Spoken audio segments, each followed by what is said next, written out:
ഇസഹാക്ക് തന്റെ റൂമിലേക്ക് തന്നെ കയറിപ്പോയി. അവന്റെ മനസ്സ് ആകെ കലുഷിതമായിരുന്നു.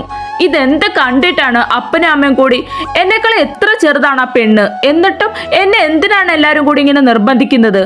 മനുഷ്യനൊക്കെ തലയ്ക്ക് ഭ്രാന്ത് പിടിക്കുന്നുണ്ട്. എന്നാലും കോളേജിൽ അറിഞ്ഞ പിന്നെ ആ റാഹിന് മുന്നിൽ എങ്ങനെ പോയി തലയുർത്തി നിൽക്കും? അവളുടെ പ്രായമുള്ള ഒരു കൊച്ചു പെണ്ണിനെ പെണ്ണ് കാണാൻ പോകുന്നു, അത് ഞാൻ പഠിപ്പിക്കുന്ന ഒരെണ്ണത്തെ തന്നെ. അല്ല, ഞാൻ എന്തിനാണ് ഇത്രയ്ക്ക് ടെൻഷൻ അടിക്കുന്നത്? നേരെ പോകുന്നു, അവളെ കാണുന്നു, എന്തെങ്കിലും 2 ചോദ്യം ചോദിക്കുന്നു, വീട്ടിൽ വന്നിട്ട് എനിക്കിഷ്ടമല്ല എന്നൊരൊറ്റ ഡയലോഗ്, കാര്യം കഴിഞ്ഞു. അതെ, അതിൻ്റെയൊക്കെ ആവശ്യമേ ഇപ്പോഴുള്ളൂ.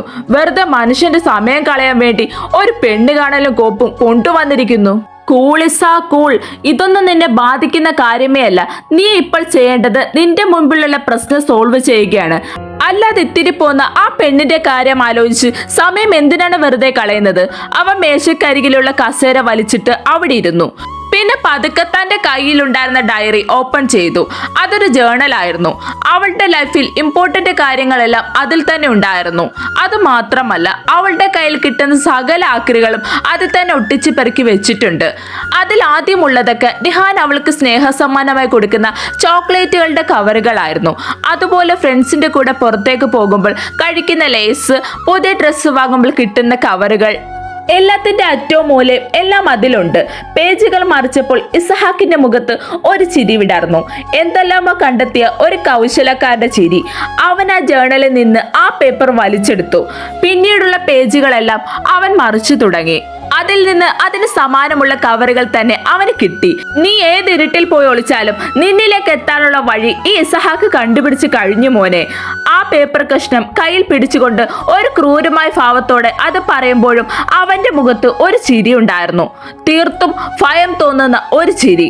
എടാ സൂര്യവംശി, നിന്റെ മുമ്പിൽ ജയിക്കാനുള്ള എവിഡൻസ് എന്റെ കയ്യിൽ കിട്ടിക്കഴിഞ്ഞു. പിന്നെന്തോ ഓർത്ത പോലെ അവൻ ഫോൺ എടുത്ത് റാഹേലിന്റെ നമ്പറിലേക്ക് ഡയൽ ചെയ്തു. ഈ നാശം പിടിച്ചവൾ ഫോൺ ഓഫ് ചെയ്തു വെച്ച് ആരുടെ എവിടെ പോയി കിടക്കുകയാണോ? Hello sir. മിണ്ടരുത്. നിന്നെയൊക്കെ ഒരു ജോലി ഏൽപ്പിച്ചാൽ അത് കൃത്യമായി ചെയ്യാൻ അറിയില്ലെങ്കിൽ പിന്നെ എന്തിനാണ് കൈ നീട്ടി കാശ് വാങ്ങിയത്? അത് സാർ, പെട്ടെന്ന് അവർ കയറി വന്നപ്പോൾ. നിനക്കൊക്കെ നാണമില്ലേ അത് പറയാൻ? ജീവശവം പോലെ കിടക്കുന്ന ഒരുത്തിയെ കൊല്ലാൻ പറഞ്ഞിട്ട് പോലും കഴിവില്ലാതെ നടക്കുന്നു. സാറേ, ഞാൻ ഇനി മേലാൻ എന്റെ ഫോണിലേക്ക് വിളിക്കരുത്. പിന്നെ ഈ ഹോസ്പിറ്റലിന് ചുറ്റും ഇപ്പോൾ പോലീസാണ്, അറിയാമല്ലോ ആ സൂര്യവംശിയെ. അവന്റെ കണ്ണിൽ പെടാതെ എങ്ങോട്ടാണെന്ന് വെച്ച് ഓടിപ്പോകാൻ നോക്ക്. Hello sir, hello. നാശം. അത് പറഞ്ഞുകൊണ്ട് അവൻ വീണ്ടും ആ നമ്പറിലേക്ക് തന്നെ ഡയൽ ചെയ്തു. താങ്കൾ ഇപ്പോൾ ബന്ധപ്പെടാൻ ശ്രമിക്കുന്ന നമ്പർ സ്വിച്ച് ഓഫ് ചെയ്തിരിക്കുകയാണ്, അല്ലെങ്കിൽ പരിധിക്ക് പുറത്താണ്. നാശം. ഏത് നേരത്താണോ ഇയാളുടെയൊക്കെ കൊട്ടേഷൻ എടുക്കാൻ തോന്നിയത്? അവൻ തന്റെ ഫോൺ ദേഷ്യത്തോടെ തന്നെ പോക്കറ്റിലേക്ക് വെച്ചു.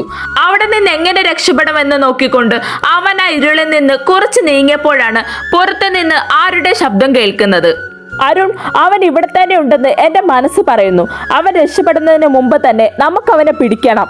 ഫോൺ പോക്കറ്റിൽ വെച്ച് ഇരുളിലേക്ക് മാറാൻ നോക്കുന്നതിനിടയിൽ ഗുണ്ടയുടെ കാൽ തട്ടി അവിടെ കിടന്ന ഒരു കുപ്പി നിലത്തേക്ക് മറിഞ്ഞു വീണു. എന്ന വലിയ ശബ്ദത്തോടെ കുപ്പി തറയിൽ തട്ടി ഉരുണ്ട് നീങ്ങി. ആ ശബ്ദം കേട്ടതും പുറത്തുനിന്ന് അരുണും സൂര്യയും പെട്ടെന്ന് ആ ദിശയിലേക്ക് തിരിഞ്ഞു. അരുൺ, ആ ശബ്ദം കേട്ടോ? അവൻ അവിടെ തന്നെ ഉണ്ട്, സൂര്യ പറഞ്ഞു. വേഗം വാ സാറേ, അവൻ രക്ഷപ്പെടരുത്. അരുൺ അതും പറഞ്ഞുകൊണ്ട് മുന്നോട്ട് നടന്നു. രണ്ടുപേരും ശബ്ദം കേട്ട് ഇരുണ്ട കോണിലേക്ക് വേഗത്തിൽ നടന്നു. അരുൺ തന്റെ കയ്യിലുണ്ടായിരുന്ന മൊബൈൽ ഫ്ലാഷ് ലൈറ്റ് ആ ഇരുട്ടിലേക്ക് അടിച്ചു. ടോർച്ചിന്റെ വെളിച്ചം നേരെ ചെന്ന് വീണത് ഭയന്ന് വരച്ച് മതിലിനോട് ചേർന്ന് നിൽക്കുന്ന ഗുണ്ടയുടെ മുഖത്തായിരുന്നു. സാർ, ദാ നിൽക്കുന്നവൻ, അരുൺ വിളിച്ചു പറഞ്ഞു. താൻ പെട്ടുപോയി എന്ന് മനസ്സിലായ ഗുണ്ട അവിടെ നിന്ന് ഓടാൻ വേണ്ടി മുന്നോട്ടാഞ്ഞു. എന്നാൽ ഒരൊറ്റ ചാട്ടത്തിന് സൂര്യ അവന്റെ മുന്നിലേക്ക് കയറി നിന്ന് വഴി തടഞ്ഞു. രക്ഷപ്പെടാൻ വഴിയില്ലാതെ ഗുണ്ട അവിടെ തന്നെ സ്തംഭിച്ചു നിന്നു. ഓടാൻ തുടങ്ങിയ ഗുണ്ടയുടെ നെഞ്ചിന് നേരെ സൂര്യ ഒറ്റ ചവിട്ട് വെച്ചു കൊടുത്തു. ചവിട്ടേറ്റ് അവൻ തെറിച്ച് ചുവരിലിടിച്ച് താഴെ വീണു. എന്നിട്ട് രക്ഷപ്പെടാൻ വേണ്ടി ഗുണ്ട നിലത്തിൽ നിന്ന് ചാടി എഴുന്നേറ്റു. തനിക്ക് നേരെ വന്ന സൂര്യയുടെ മുഖത്തേക്ക് കൈവീശി അടിക്കാൻ നോക്കി.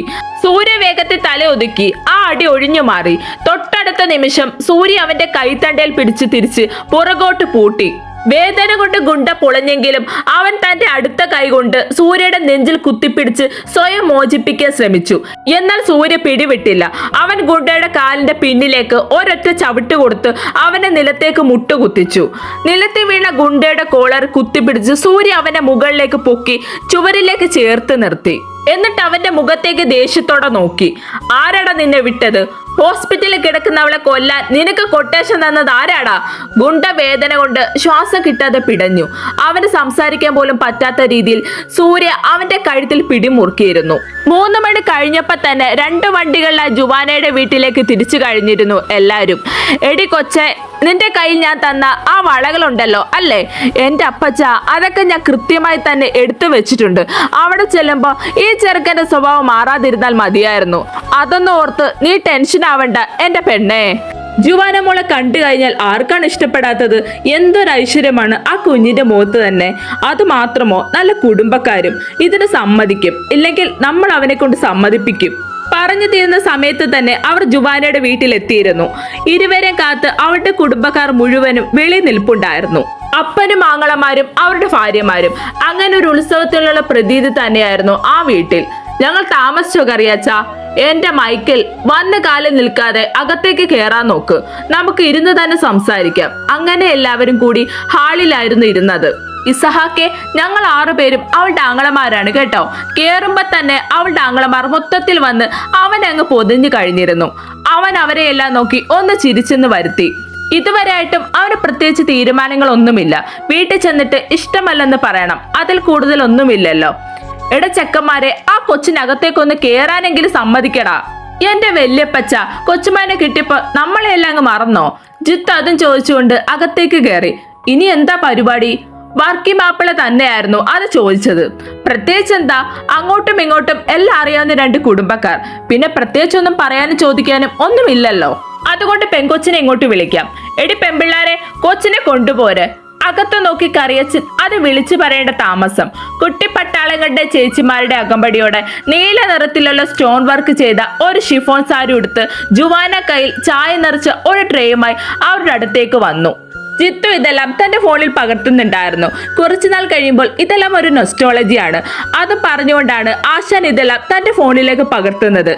എന്റെ മോളെ, നീ ഇത്രയ്ക്ക് അങ്ങോട്ട് നാണിക്കേണ്ട കാര്യമൊന്നുമില്ല. അല്ലെങ്കിലും നിന്നെ പഠിപ്പിക്കുന്ന സാറില്ലേ, ധൈര്യമായിട്ട് ചായ അങ്ങോട്ട് കൊടുക്കുക വച്ചേ. ചായ കൊടുപ്പും പരിപാടികളും എല്ലാം കഴിഞ്ഞപ്പോൾ ചെറുക്കിനെ പെണ്ണിനെയും ഒറ്റയ്ക്ക് സംസാരിക്കാനായി 2 പേരെയും കൂടി ബാൽക്കണിയിലേക്ക് പറഞ്ഞു വിട്ടിരിക്കുകയാണ് കുടുംബക്കാർ. കുറച്ചു നേരമായിട്ട് പരസ്പരം 2 പേരും ഒന്നും സംസാരിക്കുന്നുണ്ടായിരുന്നില്ല.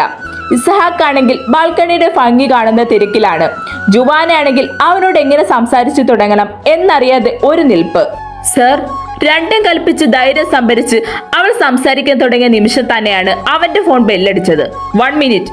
അവൻ അത് പറഞ്ഞുകൊണ്ട് പോക്കറ്റിൽ കിടന്ന ഫോൺ കയ്യിലേക്ക് എടുത്തു. പരിചിതമില്ലാത്ത ഒരു നമ്പറാണ്, പക്ഷെ ആരാണെന്നറിയില്ല. ഒരു നിമിഷം അവനൊന്ന് നിന്നു. എടുക്കണോ വേണ്ടയോ എന്ന് ആലോചിച്ചതിന് ശേഷം അത് അറ്റൻഡ് ചെയ്ത് ചെവിയോട് ചേർത്തു. ഹലോ, ഓക്കെ, താൻ വെച്ചോ, ഞാൻ ഇപ്പൊ തന്നെ അങ്ങോട്ട് വരാം. ഏറിപ്പോയാൽ ഒരു 10 മിനിറ്റ്. അവൻ ഫോൺ വേഗം കട്ട് ചെയ്ത് പോക്കറ്റിലേക്ക് തന്നെ വെച്ചു. സോറി ജുവാന, എനിക്കൊരു അത്യാവശ്യമുണ്ട്, നമുക്ക് പിന്നെ സംസാരിക്കാം. അത് പറഞ്ഞുകൊണ്ട് അവൻ വേഗം അവിടെ നിന്ന് ഹാളിലേക്ക് നടന്നു. ആഹാ, ഇത്ര പെട്ടെന്ന് കഴിഞ്ഞോ 2 പേരുടെ സംസാരം? ആകാംക്ഷയോടെയാണ് കറിയാച്ചന്റെ ചോദ്യം. എല്ലാവരുടെയും കണ്ണുകളും അവന് തന്നെയാണ്. സോറി, ഞങ്ങൾക്കിപ്പോ സംസാരിക്കാൻ പറ്റില്ല. എനിക്ക് അത്യാവശ്യമായിട്ട് ഒരിടത്ത് പോകണം. ചെറുക്ക, അങ്ങനെ പറഞ്ഞാൽ എങ്ങനെ ശരിയാവുന്നത്? അമ്മച്ചി എഴുന്നേറ്റ് അവന്റെ അരികിലേക്ക് വന്നുകൊണ്ട് ചോദിച്ചു. എന്റെ അമ്മച്ചി, പറയുന്നതൊന്ന് മനസ്സിലാക്ക്. എനിക്കൊരു അത്യാവശ്യ കാര്യത്തിനാണ് പോകേണ്ടത്. ബാക്കി എന്താണെന്ന് വെച്ചാൽ നിങ്ങൾ തന്നെ തീരുമാനിച്ചോ. അവന്റെ ബൈക്ക് സ്റ്റാർട്ട് ചെയ്യുന്ന ശബ്ദം വന്നപ്പോഴേക്ക് തന്നെയാണ് ജുവാന അവർക്കരികിലേക്ക് എത്തിയത്. എന്താ മോളെ, എന്താ പെട്ടെന്ന് പോയത്? അറിയില്ല അമ്മച്ചി, സാറിനൊരു കോള് വന്നു. എന്തോ പ്രശ്നമുണ്ടെന്ന് തോന്നുന്നു. പെട്ടെന്ന് തന്നെ കോള് വെച്ചിട്ട് പോവുകയാണെന്ന് പറഞ്ഞു. നിങ്ങൾ ആരും ടെൻഷൻ ആവണ്ട, കോളേജിൽ എന്തെങ്കിലും കാര്യത്തിനായിരിക്കും. മൈക്കിൾ രംഗം ശാന്തമാക്കാൻ ഓരോന്ന് പറഞ്ഞൊപ്പിച്ചു. പോലീസ് സ്റ്റേഷനിലെ മുഖാമുഖം ഇസഹാക്ക് ചെല്ലുമ്പോഴേക്കും റാഹേലും അവളുടെ അച്ഛനും അമ്മച്ചിയും റിസപ്ഷനിൽ തന്നെ ഉണ്ടായിരുന്നു. എന്താ സംഭവിച്ചത്? കാര്യങ്ങളൊന്നും അത്രയ്ക്ക് അറിയില്ല സാർ. അവരെല്ലാം രഹസ്യമാക്കി വെച്ചിരിക്കുകയാണ്. MLA വിശ്വനാഥന്റെ മകളെ ആരോ കൊല്ലാൻ ശ്രമിച്ചെന്നും പോലീസ് അവരെ അറസ്റ്റ് ചെയ്ത് എന്നൊക്കെയാണോ കേൾക്കുന്നത്. റാഹേൽ, ഇത് നീ എവിടെയെങ്കിലും കണ്ടിട്ടുണ്ടോ എന്ന് ചോദിക്കവേ അവൻ തന്റെ പോക്കറ്റിലിരുന്ന ഒരു കവർ അവളെ എടുത്ത് കാണിച്ചു. ഇത് ഞാൻ. റാഹേലിന്റെ അപ്പനും അമ്മയും കാര്യം മനസ്സിലാവാതെ അവളെയും അവന്റെ കയ്യിലിരുന്ന ആ പേപ്പർ കഷ്ണത്തെ മാറി മാറി നോക്കി. സാർ, ഇത് ഞാൻ കണ്ടിട്ടുണ്ട്, നമ്മുടെ കോളേജിലെ. റാഹേൽ അത് പറഞ്ഞു പൂർത്തിയാക്കാൻ ശ്രമിക്കുമ്പോഴാണ് അവിടേക്ക് സൂര്യവംശിയും അരുണും കുറച്ച് പോലീസുകാരും കൂടി കയറി വരുന്നത്. ഗുഡ് ഡേ മിസ്റ്റർ ഇസഹാക്ക് കാലിബ് മൈക്കിൾ. സൂര്യവംശി അവന്റെ മുഖത്ത് നോക്കി അത് പറയുമ്പോൾ ഇസഹാക്കിന്റെ മുഖത്ത് ഒരു പുച്ഛഭാവമായിരുന്നു. മോനെ സൂര്യവംശി, നീ നമ്പർ പഠിച്ച കോളേജിലെ പ്രിൻസിപ്പളാണ് ഞാൻ. എന്നോട് തന്നെ വേണോ നിന്റെ ഈ വീമ്പ് പറച്ചിൽ? മനസ്സിലായില്ല? നീ ഇപ്പൊ അറസ്റ്റ് ചെയ്യാൻ പോകുന്ന പ്രതിയെ എത്രയോ മണിക്കൂറുകൾക്ക് മുമ്പ് തന്നെ ഞാൻ കണ്ടെത്തി കഴിഞ്ഞിരുന്നു. ഇതുപോലെ തള്ളിമറിക്കാൻ ആർക്കും കഴിയും ഇസഹാക്ക്. പക്ഷെ എവിഡൻസ്, പ്രതിയെ പിടിക്കാൻ വാക്ചാതുര്യം മാത്രം പോരാ. ആയിക്കോട്ടെ, നീ ഇപ്പൊ കണ്ടെത്ത പ്രതിയോടുകൂടി ഈ കേസ് തീരുമെന്ന് ചിന്തിക്കുന്ന നീ ഒരു പമ്പര വിടിയാണെന്ന് മാത്രമേ എനിക്ക് പറയാൻ കഴിയൂ. അവൻ ഇതിൽ വെറും ഒരു ക്രിമി മാത്രമാണ്. ആ സമയത്ത് തന്നെയായിരുന്നു ആ വാതിലേക്ക് MLA വിശ്വനാഥനും അദ്ദേഹത്തിന്റെ ഭാര്യ മഹാലക്ഷ്മി അവരുടെ മകൻ യദുവും വരുന്നത്. ആരെന്റെ മോളെ കൊല്ലാൻ വിട്ടത്? മനസ്സിലായി മിസ്റ്റർ സൂര്യവംശി? ആ അച്ഛന്റെ വാക്കുകളിൽ വല്ലാത്ത ദേഷ്യവും സങ്കടവും ഒരുപോലെ നിറഞ്ഞിരുന്നു. താങ്കൾ ആരാണെങ്കിലും പറഞ്ഞോളൂ, ഓരോ നിയമത്തിന് വിട്ടുകൊടുക്കാതെ അവന്റെയൊക്കെ അവസാനം കണ്ടിരിക്കും ഈ യാദവിന്റെ മുഖം ദേഷ്യം കൊണ്ട് വലിഞ്ഞു മുറുകിയിരുന്നു. സാർ, നമുക്കങ്ങോട്ട്. അത് പറഞ്ഞുകൊണ്ട് സൂര്യ മുന്നിലൂടെ നടന്നു. അവന്റെ പിറകെ തന്നെ മറ്റുള്ളവരും ഇസഹാക്കും അവരുടെ കൂടെ ആ മുറിയിലേക്ക് നടന്നു. അവരെല്ലാരും ആ മുറിയിൽ കയറിയിരുന്ന് കഴിഞ്ഞപ്പോ തന്നെ സൂര്യ അരുണിനെ കണ്ണുകൊണ്ട് എന്തോ ഒന്ന് കാണിച്ചു. പറയൂ മിസ്റ്റർ മിഥുൻ, എന്തിനായിരുന്നു നിങ്ങൾ ഇത്രയും ക്രൂരത ആ പെൺകുട്ടിയോട് കാണിച്ചത്? എടോ, നാക്കിന് എല്ലില്ലെന്ന് കരുതി എന്തും വിളിച്ച് പറയാമെന്ന് വിചാരിക്കരുത്. എന്റെ കുടുംബത്തിലെ ഒരു അംശം തന്നെയാണ് മിഥുൻ. വർഷം 5 അവൻ എന്റെ കൂടെ കൂടിയിട്ട്. ഇതുവരെയായിട്ടും അവനെ പറ്റി ഒരു പരാതിയും എനിക്ക് കേൾക്കേണ്ടതായി വന്നിട്ടില്ല. തനിക്കറിയില്ല ഞാൻ ആരാണെന്ന്. 2 വർഷം മുമ്പ് വരെ താൻ ഉൾപ്പെടെയുള്ള ഈ വർഗത്തെ ഭരിച്ചുകൊണ്ടിരുന്ന ഒരു ആഭ്യന്തരമന്ത്രിയാണ് ഞാൻ. ഇപ്പോഴുമുണ്ട് തന്റെ മുകളിലുള്ള പല ഉദ്യോഗസ്ഥരുമായിട്ട് നല്ല അടുത്ത ബന്ധം. സാർ, ഇങ്ങനെ ശോഭിക്കാതെ ഞങ്ങൾക്ക് പറയാനുള്ളത് മുഴുവൻ കേൾക്കണം. ആദർശധീരനായ വിശ്വനാഥൻ MLA, മുൻ ആഭ്യന്തരമന്ത്രി. ഇത്രയും കേട്ടപ്പോ തന്നെ ഇങ്ങനെ ശോഭിക്കാൻ തുടങ്ങിയാൽ ബാക്കി കൂടി കേൾക്കുമ്പോൾ എങ്ങനെയാണ്? താൻ ഞങ്ങളെ കളിയാക്കാനാണോ ഇങ്ങോട്ട് വിളിച്ചു വരുത്തിയത്? അവിടെ ഐസിൽ ജീവന്മാരുടെ പോരാട്ടമായി കിടക്കുന്നത് എന്റെ മകളാണ്. അല്ല, അത് നിങ്ങളുടെ മകളല്ല. ഇവിടെ താൻ സൂര്യവംശി വിശ്വനാഥനും തമ്മിൽ അത്രയ്ക്കും വാഗ്വാദങ്ങൾ നടക്കുമ്പോഴും മഹാലക്ഷ്മി കരച്ചിന്റെ വക്കിലെത്തിയിരുന്നു. മിസ്റ്റർ, നിങ്ങൾ വെറുതെ ആനയെ പട്ടിയാക്കുന്ന പരിപാടി നിർത്തിയിട്ട് കാര്യം എന്താണെന്ന് വെച്ച് പറയാൻ നോക്ക്. വിശ്വനാഥൻ ദേഷ്യത്തിന്റെ മൂർധന്യാവസ്ഥയിൽ നിന്നുകൊണ്ട് അത് പറയുമ്പോഴും സൂര്യയുടെ കണ്ണുകൾ മുഴുവനും ആ ഒരുവന് തന്നെയായിരുന്നു. അരുണെ, താൻ അങ്ങ് കഥ പറഞ്ഞു തുടങ്ങിക്കോ, അല്ലെങ്കിൽ ഇവിടെ നിന്ന് ആരും ഇനി എങ്ങോട്ടും പോകില്ല. Okay sir.